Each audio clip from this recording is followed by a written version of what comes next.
Bonjour, bienvenue à nouveau à la Vallée des Arts, votre émission culturelle sympathique qui, semaine après semaine, vous présente des artistes peintres. Et cette semaine, j'ai pour vous deux artistes peintres, une dame et un monsieur. Dans la deuxième partie, sans plus tarder, Lucie Fournier. Bonjour Lucie. Bonjour. Merci d'avoir accepté d'être là. Bienvenue. C'est gentil et généreux pour nous, n'est-ce pas? Merci. Dis-moi, Lucie, on commence toujours dans le vif du sujet, on ne perd pas de temps, on a très peu de temps. Qu'est-ce qui fait que Lucie Fournier a choisi de devenir artiste peintre? J'ai toujours eu ce goût-là qui était là du plus loin que je me souvienne. Je suis une petite beauceronne d'une campagne, donc la nature, les gens, c'est les couleurs, la lumière, ça m'a toujours habité. J'ai toujours dessiné du plus loin que je me souvienne. OK.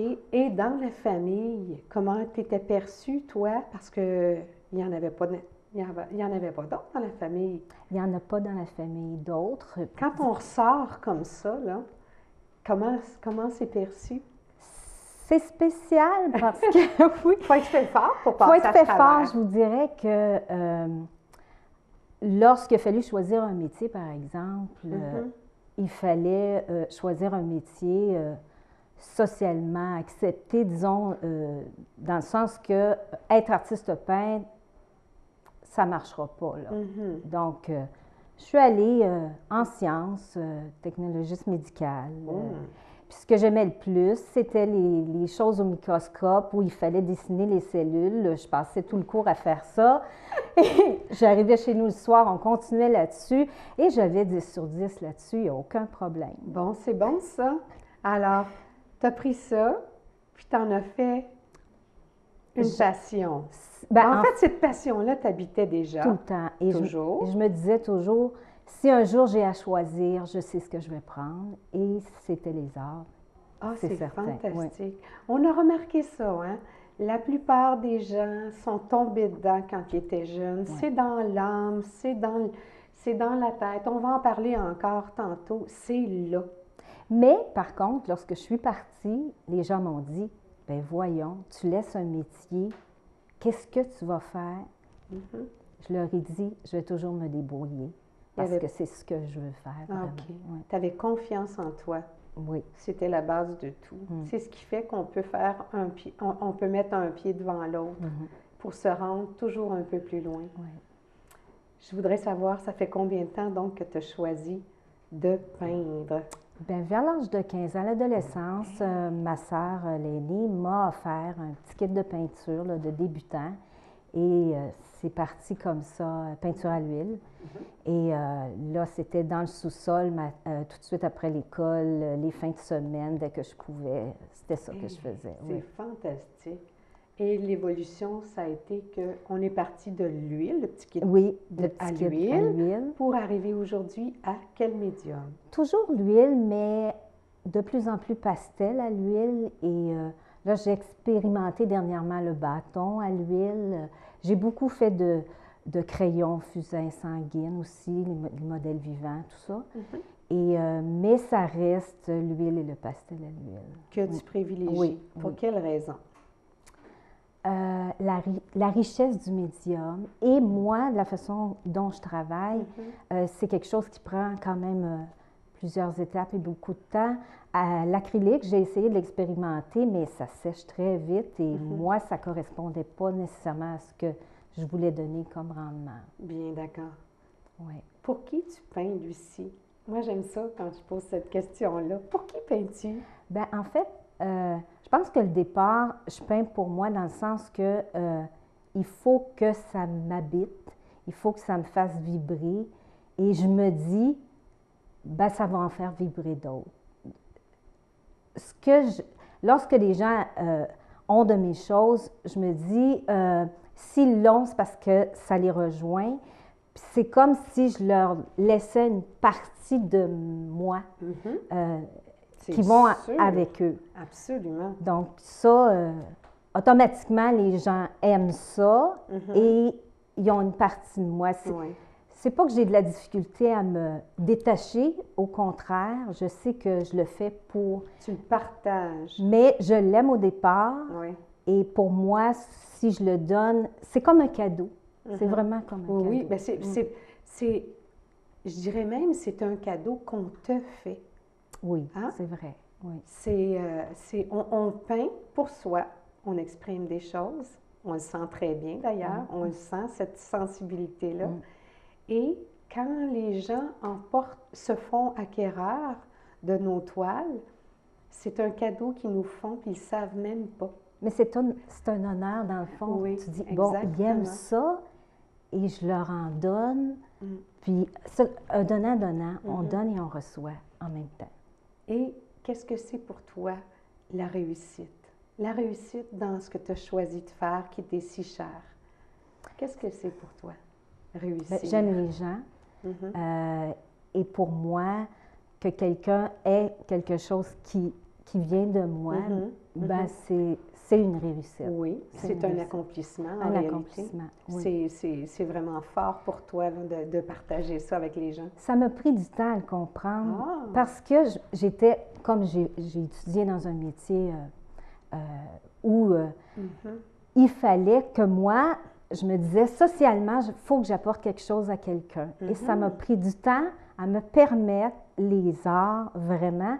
Parce que je me disais, est-ce que socialement, j'apporte quelque chose? Et au contraire, bien sûr, j'apporte quelque chose. Ah oui, tu nous l'as bien exprimé. Là. Oui. Comment ça devient les inspirations? Où tu prends tes sujets? Comment ça vient? C'est partout, partout. Dehors, les fleurs, un sourire, une personne, un enfant, l'eau, l'écorce des arbres, les roches, c'est tout, tout. On sent chez toi un besoin, parce que moi, je trouve ça toujours fascinant, l'évolution qu'un artiste a fait. Il y en a qui sont tombés dedans, qui ont fait que ça, ou à peu près. Ils ont étudié en beaux-arts, mais je trouve toujours ça fascinant, moi, quelqu'un qui a eu une vocation, un métier, et qui va vraiment se donner, se faire le cadeau de vie, de s'exprimer comme ça. Mais c'est pas évident. C'est pas évident de passer de l'un à l'autre. Est-ce que tu l'as fait tranquillement? Ben, en fait, quand tu nous disais que tu faisais tes petits dessins au microscope, là, que tu transposais ça, tu le faisais déjà. C'est installé à ton insu, dirais-je. Oui, c'était en moi. C'est comme ça. Mais il a fallu que je défonce les portes comme j'étais la première dans la famille. Il a fallu comme je fasse la preuve que oui, je veux faire ça, mais je peux le faire. Mais j'ai été très encouragée aussi. Très encouragée, mais il fallait que tu aies beaucoup, beaucoup d'assurance là, pour passer à travers quand même. Là. Oui, encouragée dans le sens que les gens autour de moi me disaient, bien, vas-y, mais vas-y. Ah oui? C'est toi qui se mettais des freins? Oui. OK, parce que tu étais raisonnable. Ben, j'ai un peu le syndrome de l'imposteur, là. C'est jamais, jamais assez parfait. Attends, ça, on en parle de ça.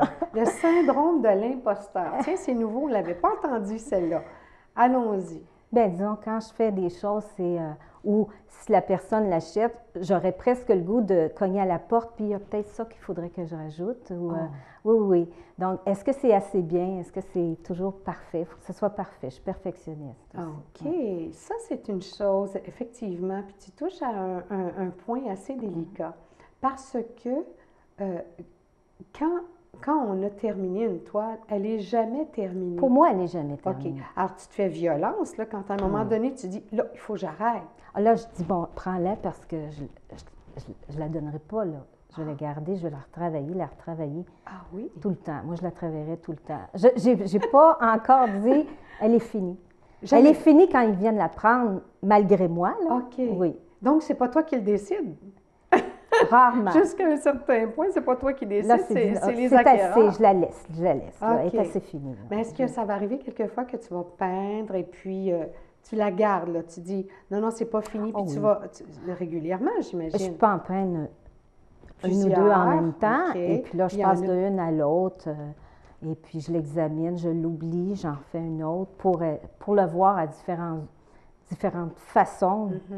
Et peut-être des fois, des choses qu'on ne voit pas la première fois en travaillant trop proche. Beaucoup de recul aussi. Ah oui, je travaille absolument. beaucoup avec le recul. Mais peut-être que toi, ce que tu vois ou que tu ne vois pas, ou enfin ton incertitude face au produit fini, la plupart des gens ne sont pas dans ta tête, ils ne voient pas ces choses-là. Pour eux, c'est fini. Et ceux qui me connaissent vraiment vont dire, on ne peut pas entrer dans l'atelier. Je ne veux pas. Elle n'est pas finie. Attendez. Ah, c'est vrai? C'est défendu? C'est défendu. C'est défendu. Vous ne montez pas dans mon atelier. C'est vrai. Je suis comme ça. Mais là, finalement, ils finissent par sortir pareil, ces Quand ils sont toiles-là. finis, ils les voient. Là, tu peux les regarder. C'est OK. correct, j'ai fini. Donc, ça prend une certaine pudeur, là. Il faut croire que c'est ça. Une petite fille gênée.